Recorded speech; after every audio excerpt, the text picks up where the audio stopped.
You buy a new pair of running shoes or even walking shoes or any kind of shoe, frankly, and you go for a walk or a run, and at a certain point the shoes get bad, and what could happen to you if you don't replace them in time? And when do you replace them? Well, I have answers to both of those questions in today's episode of the Movement Podcast, the podcast for people who like to know the truth about what it takes to have a happy, healthy, strong body, starting with the feet first, because those things are, you may have noticed, your foundation. They're at the bottom of your body.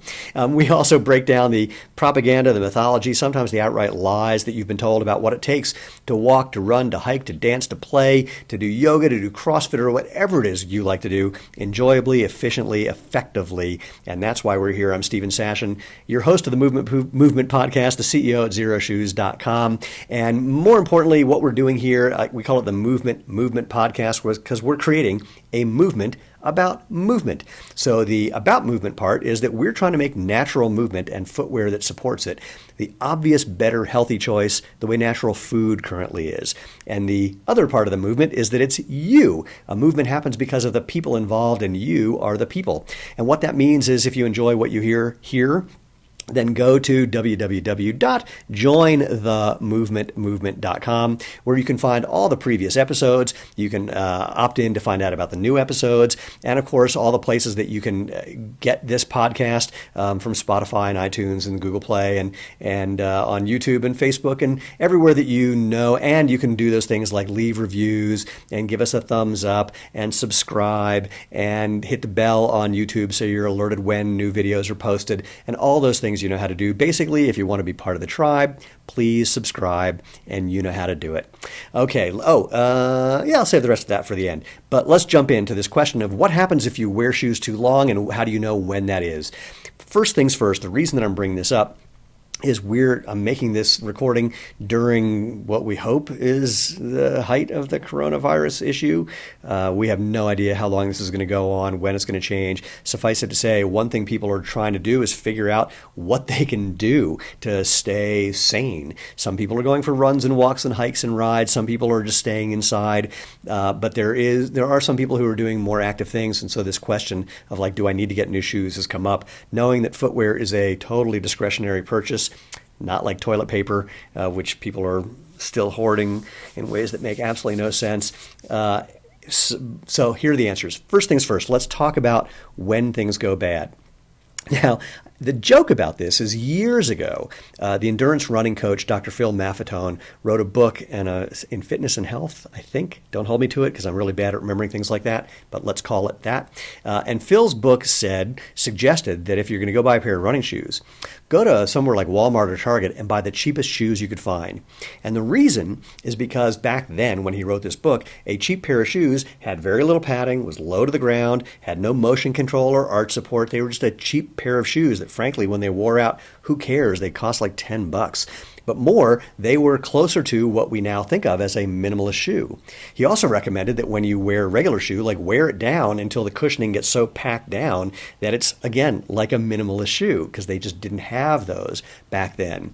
But the problem with that now is that when you start to wear down shoes, the foam and the cushioning will wear down in a way that could be really bad biomechanically. That could make your ankle or make your feet twist and put strain on your ankles and your knee and your hip and your back and be biomechanically really bad for you. In fact, I was at the airport a while ago, and there was a guy walking in front of me on the little moving walkway who I just noticed his feet were way caved in because he had worn out the inside of the foam on his regular running shoes. I don't know if he was a runner or a walker or whatever, but suffice it to say, big curve on the inside, and that was setting off the rest of his body in a way that was crazy. I whipped out my phone. I caught a video of this from the knees down. We posted it online, and this will tell you the difference between audiences on Facebook versus Instagram.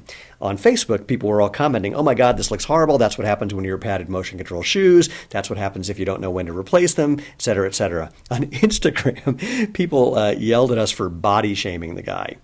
Now, I'm mystified by that one because all you could see was knees down.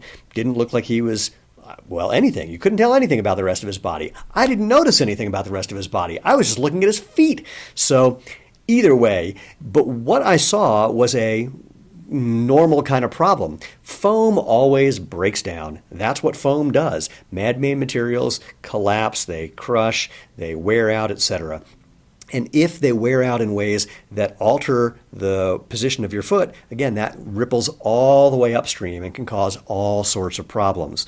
So how do you know when to replace your shoes before that happens? Well, obviously, one, just look at your shoes and check and see if that's what's going on.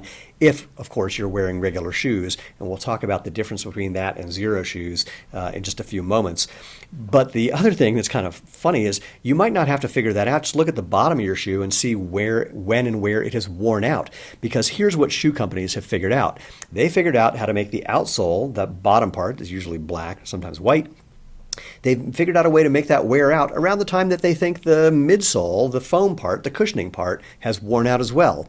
And if that sounds like planned obsolescence to you, you are correct. That is exactly what that is. They, over the years, have figured out how to make the entire shoe sort of fall apart when they want it to fall apart, and therefore you have to replace it. I just remembered this. Back in 1980-81, I was a street performer in the summer, actually year-round in North Carolina, but mostly in the summer, and I did an act that involved a bunch of gymnastics. I would flip over people and do a bunch of crazy things, and I eventually found a pair of shoes that I was wearing that were basically like a minimalist shoe made by Adidas, or if you're super hip, Adidas. And if you're really obnoxious, you say Adidas to other people. But regardless, it was this great Adi shoe, and I wore a couple pairs out, and then I just so happened I found a place, I don't know how I got turned on to it, in New York City that bought shoes in bulk that they sold to prisons. I was not in prison, but luckily they were open to the public, and I found that they had this shoe that I liked. I can't remember the name of it, unfortunately. And they had like 5 pairs left in my size, so I bought them all. And I said, I can't believe that they stopped making this shoe. It's great. And the guy said, oh yeah, they stopped making it because it was lasting too long. Wow, that floored me. Anyway, that was a bit of a tangent. So I don't even remember what it was a tangent from. But the question then becomes, how do you know if it's too late, if a shoe is breaking down? What's the story? Well, the common wisdom is that you should replace your shoes every 300 to 500 miles. I know most people don't do that, but that's what shoe companies say. And they mostly created that idea just to get you to buy more shoes more often. Most people don't track how many miles they put on their shoes anyway, so how do you know if it's 300 to 500 miles? For those who have, many of you have found, especially if you have really good form, that number is really kind of arbitrary. But you can see there's a kind of a chart behind me, and if you can't see it because you're just listening, I'll describe it in a moment.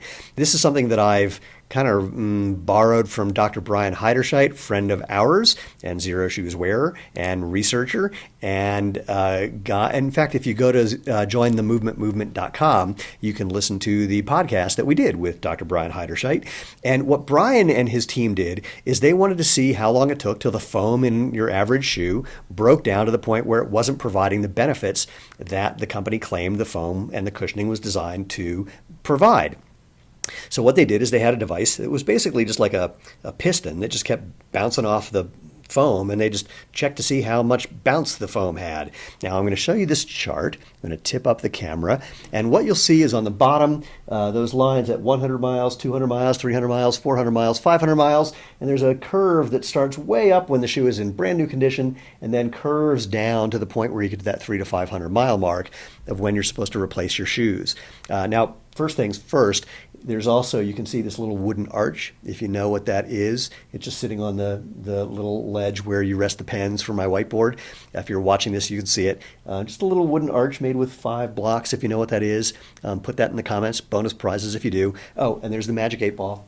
Here's the Magic 8 Ball. Also put in your favorite Magic 8 Ball answer in the comments. And this one that I just got was, what does it say? Most likely. It's most likely you're going to put something in the comments. So let's look at the chart. If you look at the 300 to 500 mile area, and again, this chart is not drawn exactly based on Brian's research, it's just kind of summarizing or whatever the word is I'm looking for. I don't know about you, but I'm going to be 58 soon, and I have lost the ability to get names and specific words. They just don't show up in my head when I want them. Suffice it to say, you can see between 300 and 500 miles, things look pretty bad. But, back up to 200 miles, things are not a whole lot better at 200 miles.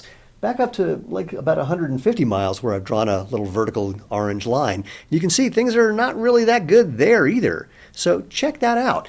Is that the 300 to 500 mile thing is probably not accurate. And of course, it's going to be different based on different kinds of foam, different kinds of shoes construction in general, how much you run, how much you weigh, what your form is like. But the bottom line is still the same. Things wear out way faster than you're being told. They're not lasting as long. They're not providing the benefits. Now, you may think, well, what if I just get those maximally cushioned shoes that have come out recently with more foam? That's going to be better, right? Oh, man, that could not be more wrong. First of all, our friend Dr. Christine Pollard in Oregon, her research on those maximalist shoes, and she really thought more cushioning would be better. It would reduce the impact forces and actually cushion your body, cushion your landing. What she found was the exact opposite, that impact forces did not go down with more cushioning. Sometimes they even go up. And of course, the higher your shoe gets, the more cushioning you have, the more unstable you become. It's like wearing a pair of stilts. I don't know if anyone has collected this data. This is totally anecdotal, which means I could be pulling it totally out of my butt. But just from people that I've been talking to, I hear two things from people who wear more maximalist shoes. One, some of them feels great right away, but then after about a year, not so much.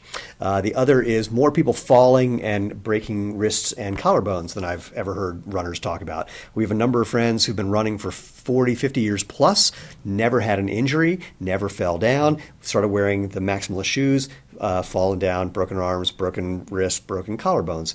Not saying that'll happen to you, just saying, again, anecdotal info that may be fully rectally engaged, if you want to put it that way. The other thing that's interesting is that why is it that impact forces would not go down if you have all that cushioning? Well, one theory is that your brain is always trying to get information from your feet. That's why you have all those nerve endings in the soles of your feet to tell your brain what's going on at the bottom of your body so it knows how to control everything in between. And when you have all that cushioning, it can't feel anything. It's a princess and pea issue, but there is no pee down there at all unless you're running on a trail and there was a dog in front of you. That was too easy. I'm sorry that I had to do that. But the point is that your brain is looking for information, and since it can't get it with all that cushioning, you're landing harder to try and get some information to your brain about what's happening. Of course, if you're landing harder, you're actually putting yourself in a position where you're less able to respond quickly to changes in terrain and other problems. And let's go back to that tripping issue, let alone the issue of if the sole is flared out and you land on an edge, that's a fulcrum, and that changes how quickly your foot goes from supination to pronation as you move. Or maybe you do what Zion Williamson did, the basketball player who tripped on one of those flared edges, and that's why he then tried to catch himself with his other foot, and he blew through the Nike shoe that he was wearing while playing basketball. The important part was not blowing through the shoe. The important part was that he fell over the edge of the sole, which created a fulcrum, which he then was trying to capture or save himself from. Let's use that. But here's the crazier part. Some of these new super maximalist shoes, when do they wear out? Oh my God, if you haven't looked at this information, this will blow your mind. The Brooks Hyperion Elite, it says you should that they will last between 50 and 100 miles. This came from their own press release, 50 to 100 miles. The Nike Vaporflies, they say maybe 150 miles. And they recommend that you don't wear these shoes until you're racing. Well, I don't recommend wearing a brand new shoe for a race because the research that I saw and the time that I spent in the lab with Dr. Bill Sands was that every different shoe can change the way you run unless you're a super elite runner where you can put bricks on your feet and nothing changes pretty much.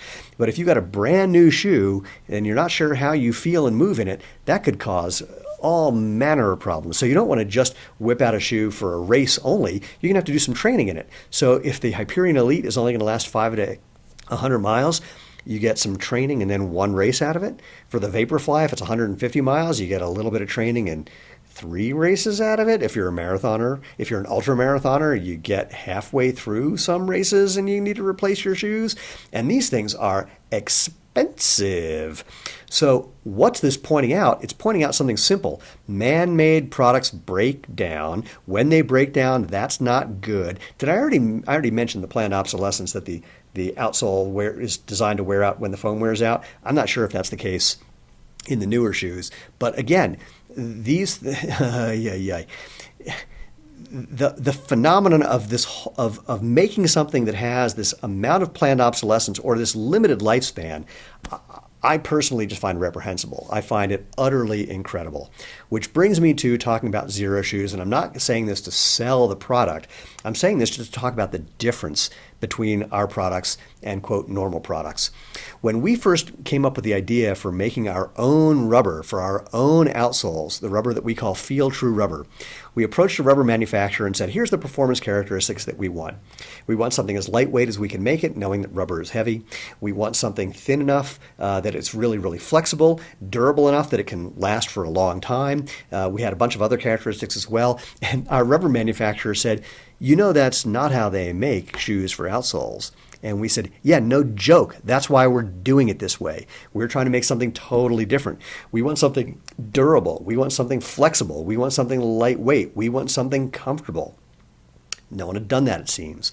So, and we realized that what happened after the first couple of years, people would email us when all we had was a do-it-yourself sandal making kit, which we still sell on our website. It's still one of our best-selling products. Really fun DIY project you can do at any age. We've had 5-year-olds make their own. Sometimes the kids are actually better at doing it than the adults.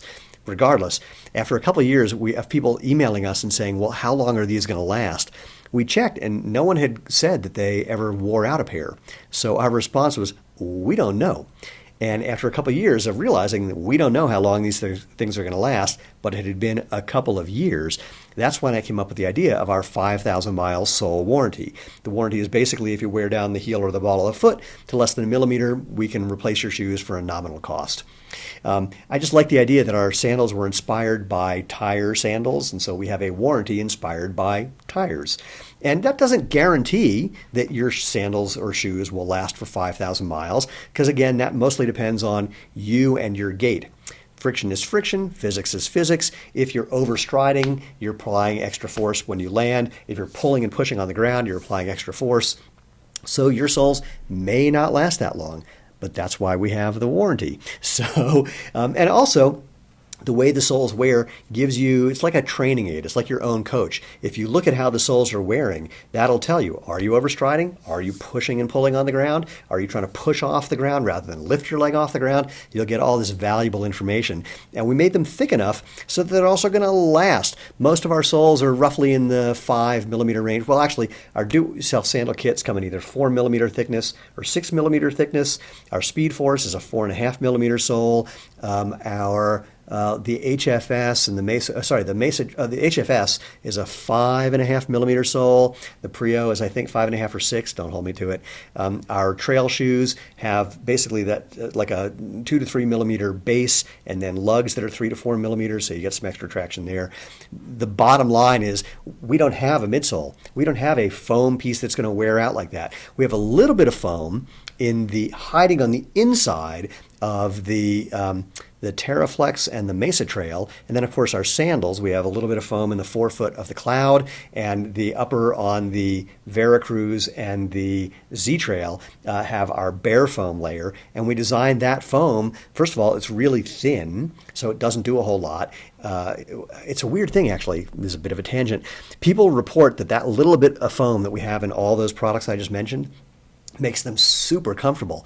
But it's weird because if you look at that foam, again, it's like 2 to 3 millimeters thick. And when you put your weight on it, it only compresses by like a half a millimeter to maybe a millimeter tops.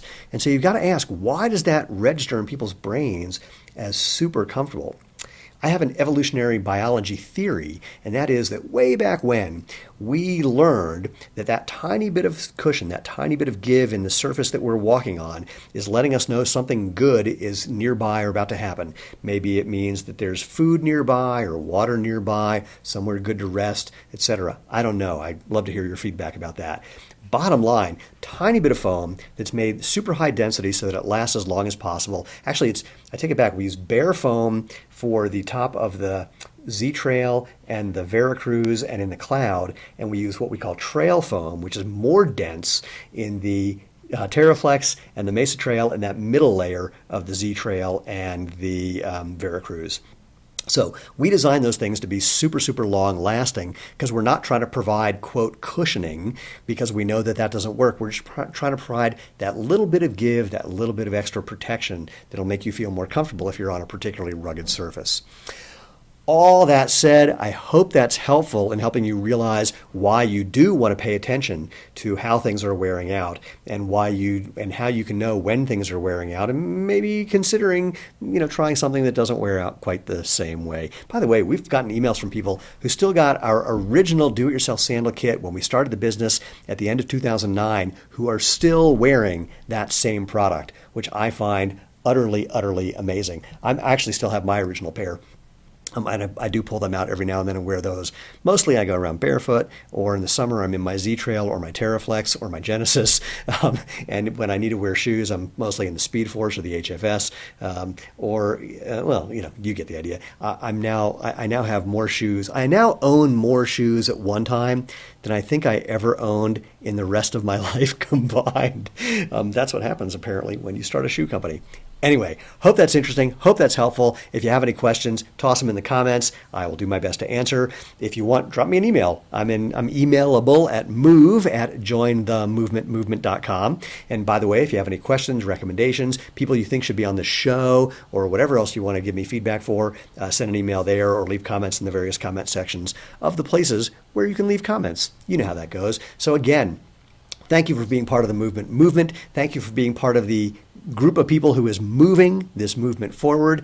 If you want to be part of the tribe, please subscribe. You know how to do that for other podcasts and this one as well. So I look forward to what's next. I want to thank you. Good luck dealing with virus-related things. I'm hoping that some of you are listening to this on the other side of this, where it's all gone and we can get closer to each other than 6 feet apart. And until then, live life feet first.